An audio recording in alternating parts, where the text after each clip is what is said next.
Hello, my name is Eugene. I'm from SAS. So SAS is a company which does proprietary analytical tools. And Pedro, thanks a lot for the sharing on the 25 or 26 mistakes that you shouldn't make in analytics. But one point, no, because you did mention that you should, I'm not sure if you did mention avoiding proprietary tools, but I think maybe a combination of maybe a combination of both would probably help, since I know open source tools are where innovations where the innovation happens, but it is the proprietary tools that sometimes gives you the stability, the support, as well as the best practices that you need. Do you have any comments on that? You can have both, right? I mean, Cloudera is an example, but there are other companies, right? That you can have an open source tool with a support, right? I think some companies or some industries are more heavily in need of using proprietary tools. I'm thinking about airlines, for example. But what I see is that the speed you can get, the level of learning, finding code from the web, sharing with your colleagues is higher when you are working on open source. That was basically my point, right? I think, yeah, companies can be perfectly successful with proprietary tools, but I think you can go faster and you can go farther if you're using something more open source. I don't know. I'm not going to argue with that.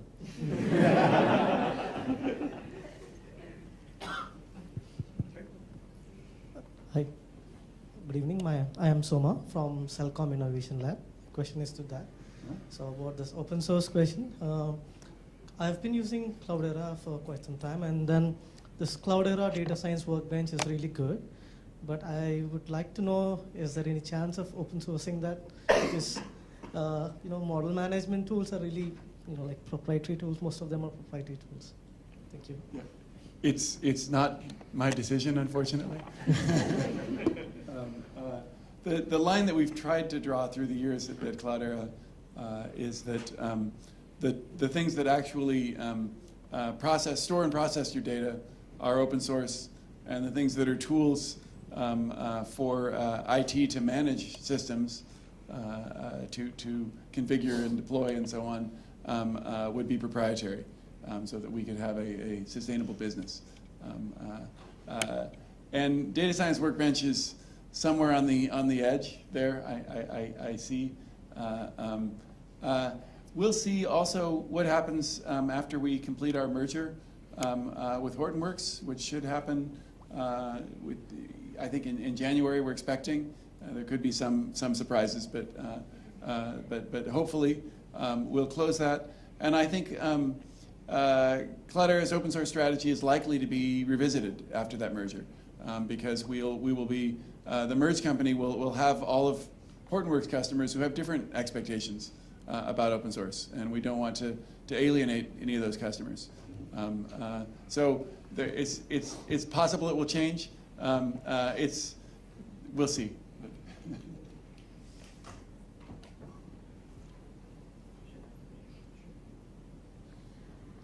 Hi, I'm Fairuz from Aziata.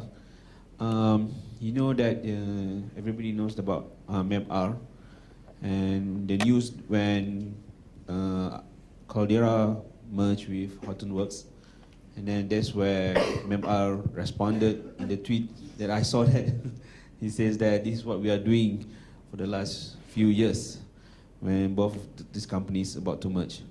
So we want to try to understand in what perspective that probably Cloudera with Hortonworks can beat MapR. Thank you. Both Cloudera and Hortonworks are much larger than MapR, and so combined will be that much larger yet. So they're not to our perception, a primary competitor. We don't see them a lot in competitive contexts. In terms of an open source strategy, they are far less open than Cloudera. I think Cloudera was arguably in the middle between Hortonworks having everything open source, MapR having very little open source, and Cloudera having this distinction between sort of runtime and operator tools. I don't know if that's answering what you're after. I mean, I don't. Maybe I misunderstood the question. Because I do has experiments with MapR, so I will understand that one of the advantages of MapR is that because it was they are rewriting back all the Hadoop using C instead of Java. So that's where makes like the file sharing will be much faster. This is what I understand actually. So would that be an advantages over Cloudera? I'm not sure. I mean, I'm sure they claim it's much faster. I don't know if that's been validated. We haven't seen a lot of, as I said, we haven't seen a lot of customers come to us and say we need to use MapR because it's much faster because they wrote it in C. That hasn't been. So I don't accept that as a fact. I would. It may be a claim they've made. I mean, after the merger, things are not going to change that dramatically. Cloudera and Hortonworks are already 75% or more the same software. We ship many of the same things. Some of that remaining 20 to 25% are things that are complementary. We've got different strengths, things that we've each went into, and so there's a few things that are redundant, which we'll need to simplify. But overall, I think we'll just have more engineers working on the same tools, making them better, optimizing them further. So I don't see I don't see it changing things remarkably in that respect. Hi, I'm Buddhika from ASEAN Analytics Center. This question is more towards the open source projects. So without a doubt, the Hadoop is the most I think, the best enabler and the biggest open source project for big data analytics. According to what you see, what is the next biggest challenging probably may replace Hadoop, the open source project so far you have seen? We're already seeing, large portions of Hadoop getting replaced. MapReduce is still used for the, the biggest, longest running sort of batch jobs. It hasn't really been replaced there, but for most other sorts of work, Spark is a better tool. It's a simpler API. It's a higher level API. It's faster for any sort of iterative task. It supports more models. You can do streaming analytics in Spark. So there's a few cases where you can do things in MapReduce that wouldn't be possible in Spark, but fewer and fewer. And in terms of storage, HDFS is still a good tool. Used and on premises, it's probably the primary storage system that we're still seeing people use. In the cloud, people are moving towards the cloud native block storage engines, and we recommend and support that. It makes, if you're working in Amazon, it makes sense to keep everything in S3. So it's interesting as a company that's built around, Cloudera is not a company that is, we're not the Hadoop company.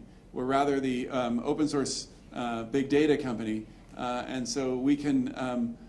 We're not tied to any particular technology. We don't want to force people to use anything but the best tool for the job. We want to enable them to use the best tool. So if S3 is a better tool than HDFS, we want folks to use that, and in the cloud it usually is. We've also developed another storage engine that can replace HDFS in many cases in Kudu. Very powerful tool to lets you, supports a lot of streaming applications, more sort of relational applications. It's a neat storage engine. I won't spend a lot of time talking about it, but just to the effect that already much of Hadoop has been replaced, and I expect that to continue. And each of these things will be replaced. It's why I think, as a business model, being a company that's dedicated to a specific technology is a mistake, because specific technologies will be replaced in this open source ecosystem and will become legacy over time. It may take a long time in some cases. Some things are going to have longer runs than others, but strategically, we need to be prepared for that. Excuse me. This is about a question of business. So I would like to direct to Pedro, if I may. So from a startup perspective, everything runs from ground zero. And of course, I realized that after I attended this Cloudera session, I realized that analytics has many different levels, level 1, level 2, level 3. And from level 1, surely we will use much more structural way of getting data like time, hours, length, whatsoever. It's very structured. But as we go, I realized that it depends on technology that you adopted to help the company to move forward in various channels or capabilities. And then that's the difficult part, which I don't understand, that at what trigger point does it realize that we are in a level 2 and we need a different level of data analytics, level 2 of data analytics that requires like Cloudera or software and so whatsoever. Maybe you can point me a certain direction that what's the trigger, what's the time. What's the trigger? So I mean, level 1 is kind of BI, right? Level 2 was more statistically more advanced models that was referring as data science, and level 3 was machine learning when you introduce a loop, a feedback loop with environment. What is the trigger?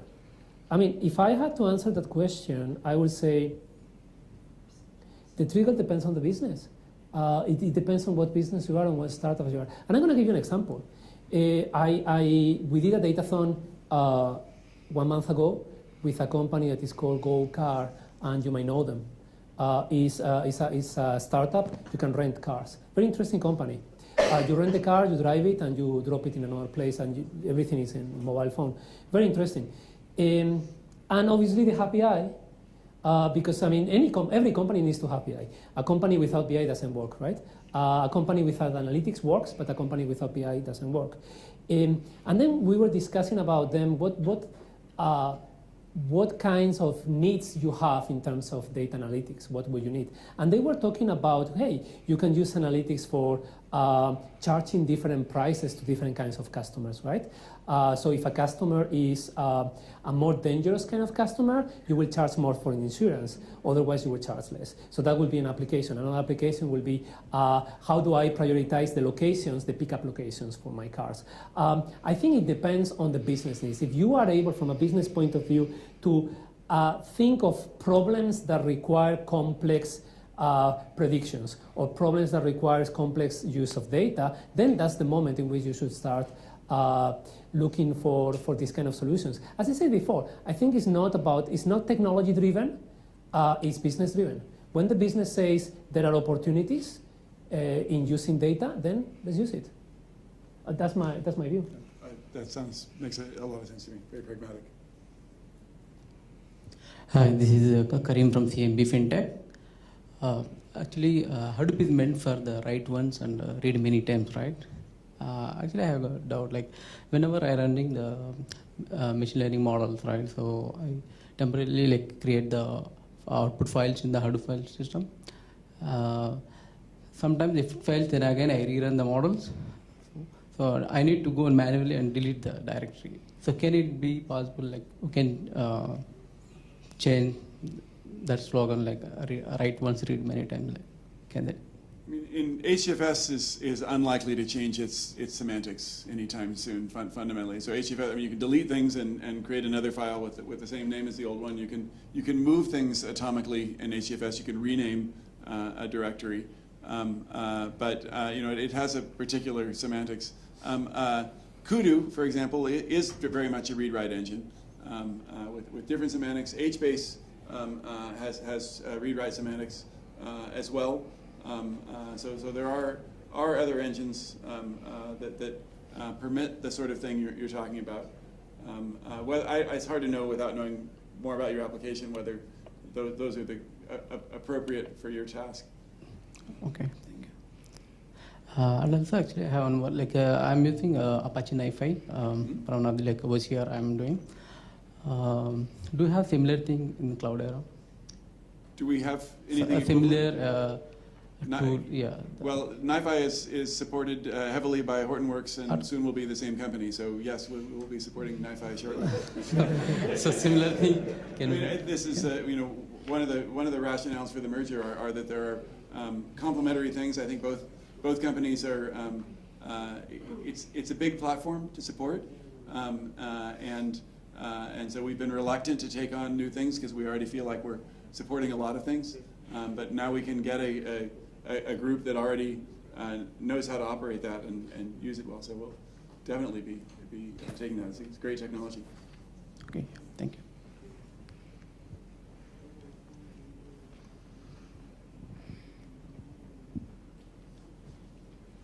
Any more questions? Can take one more. We can take one more. Sorry. It's for Pedro. Mm-hmm. Okay, just now from your 25 plus 1 lesson learned, it's summarized to politics, business, finance. So in Axiata case, how do you actually, from the finance side, how do you justify? Because I know analytics is quite difficult to see the ROI. How do we actually go in and justify to the CFO or to the board how much to spend, and how do we measure the benefits? I mean, tangibly. Yeah. You have to make a business case. As I was saying before, during my 4 years in McKinsey and after and before, I have never seen a business case that works in my life. Have you ever seen? Have you ever seen a business case that basically says an ROI of 10 and then finally it's 10? Have you ever seen? I have never seen. Finance, obviously you need to create a business case, and that's the process in most companies, right? And in many companies, you are having the discussion about what is the ROI that data analytics is going to bring. What is the ROI that digital is going to bring? And it's very difficult to have an understanding, a view of that, right? I can understand that some companies are making a decision this way, are saying, hey, we know the future is digital, we have to be digital, so we have to invest in all these things. I don't know exactly how much it's going to bring, but I think this is the right way to go. The same thing could be done with analytics, right?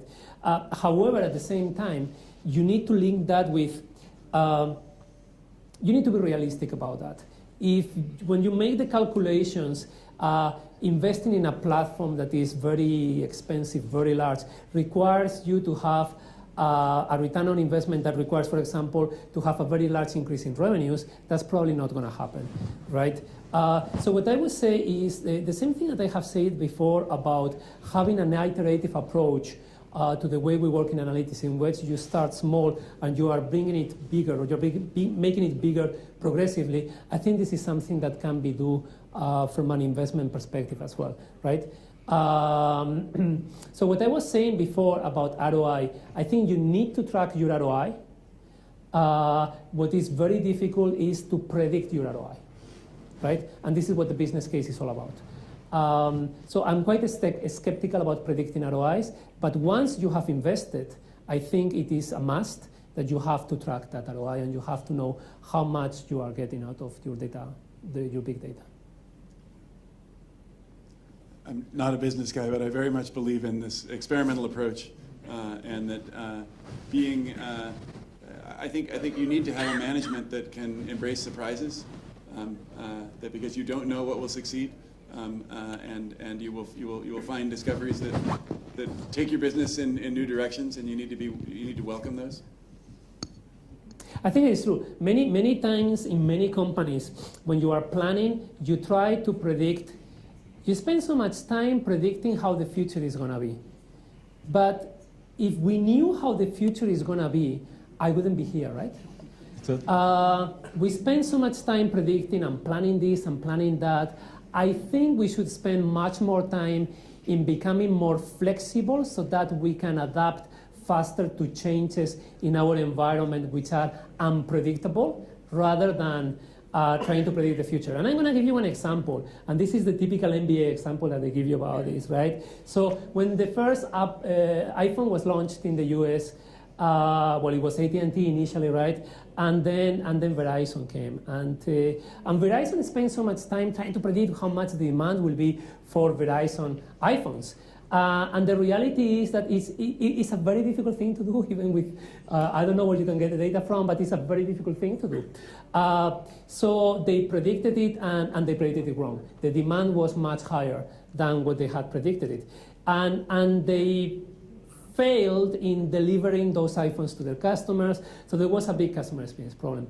The right way of having approached that would have been, hey, I know it's impossible to predict the demand for this thing. So what I have to do is I have to try to deliver it in a way that I can react to the demand very fast. So I have to build a supply chain model. I have to talk to my supply chain partners about how I decrease the delivery time. How can I make it more flexible? How can I make it more just in time? And that would have been the right approach. They made it in a way that it was more inflexible. They predicted the demand wrong, and that didn't go well. I think in many situations we're like that. Okay. In many companies, and I think we should invest more in being able to react faster rather than in being able to predict better. I think the last question will be, I mean, what you say is after we do it, we should measure and we should accept it. The biggest question is the first step, how to convince them to give you that chance to do that try. I think most of us... In which company are you? Malaysia Airlines, you are having some difficult time, yeah. I mean, I think, starting small and demonstrating success, and you build confidence. Is the strategy that I've seen work again and again. Now you have to have enough capabilities to start that first experiment. But I'm going to tell you something. I'm going to tell you how I have a friend in Emirates, and the really good thing about airlines is that airlines can be vertically integrated. And integrating something vertical means that you can have access to data from very different parts. So you can have travel agent data. You can have data about how people go to the airport. You can have data about your planes. You can have data about things that are consumed in the airport. And all that is different kinds of data that you can integrate vertically. And the value of analytics is connecting this data and creating new business opportunities, right? This is something that airlines can do. I mean, Emirates, for example, is very good in that. Emirates has hotels and many adjacent business that are vertically integrated. So I don't know what is the situation in Malaysian Airlines, but in airlines in general, I think there's an opportunity of using data for that. I think, one of the good things about airlines as well is that airlines are natively kind of cloud, no? I mean, most of your data is cloud because in the old days it was in Amadeus and these kind of things, and that legacy has continued, right? That basically means that because it's kind of cloud already, you have less CapEx, right? Don't you? You might have less CapEx for analytics than another industry, which also helps you in your business case. I mean, these are some of the ideas that I can think of. I'm certainly not an expert in airlines.